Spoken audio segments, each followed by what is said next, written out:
Niger, le Conseil des ministres réuni le jeudi 17 mars 2022 sous la présidence du chef de l'État Mohamed Bazoum a adopté un décret portant création, mission et organisation d'un observatoire national de la qualité des services financiers. Quelques-unes de ces missions seront de promouvoir la qualité des services financiers offerts aux usagers et à la clientèle, d'améliorer la qualité des relations entre les prestataires des services financiers, les usagers et la clientèle, et une mission de médiation financière entre les prestataires des services financiers, les usagers et la clientèle.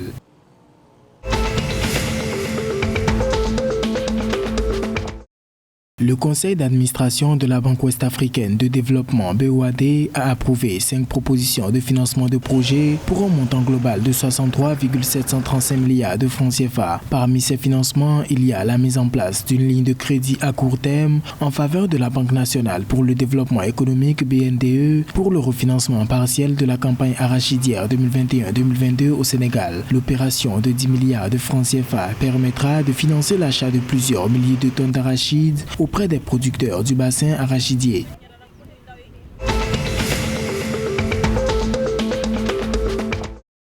Le gouvernement togolais veut renforcer le cadre d'utilisation du numéro d'identification unique NIU et favoriser la mise en œuvre du registre social des personnes et des ménages. Le test qui devrait être soumis au vote des parlementaires vient en outre réorganiser l'Agence nationale de l'identification ANID qui pilote le projet d'identification biométrique. Selon un communiqué officiel, il s'agit notamment de permettre à l'ANID d'enregistrer les données nécessaires pour la gestion de la base de données du registre social des personnes et des ménages.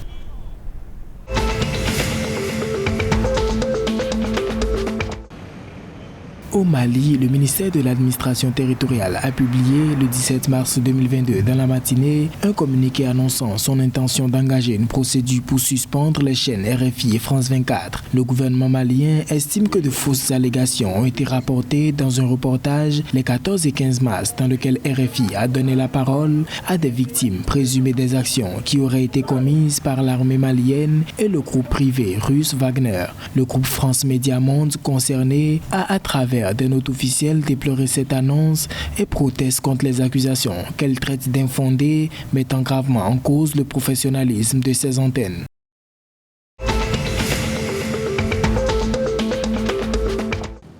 Au Bénin, le Centre de la promotion de la société civile CPSC a été dissous par décret en date du 5 janvier 2022. Quant aux opérations de liquidation concernant son patrimoine, elles ont été confiées à la direction de la planification, l'administration et des finances du ministère de la Justice et de la législation. Le Centre de promotion de la société civile servait d'interface entre les directions techniques nationales et départementales en charge de la société civile dans la promotion des organisations de la société civile sur le territoire béninois.